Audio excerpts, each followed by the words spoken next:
Si kila kanisa unaloliona ni kanisa. Hapana.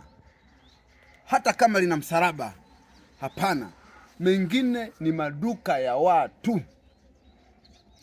Na ndio maana kama picha ya kanisa ni kuwekwa msalaba juu au kwenye kinara juu, basi hata kwenye makaburi, hata makaburini, basi yale makaburi nayo ni makanisa.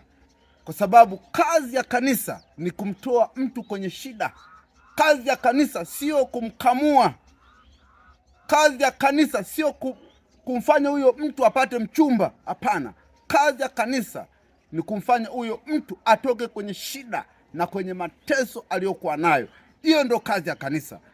Tukisoma hapa katika Mathayo 9:13, lakini nendeni mkajifunze maana yake maneno haya, nataka rehema wala si sadaka, kwa maana sikuja kuwaita wenye haki bali wenye dhambi.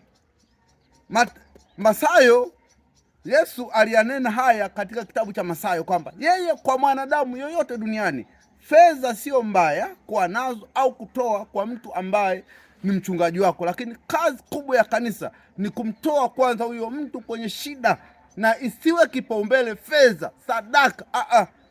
Tumeonywa hapa na Yesu mwenyewe kwamba fedha zisiwe kipaumbele, lakini yeye anataka rehema wala si sadaka. Amen.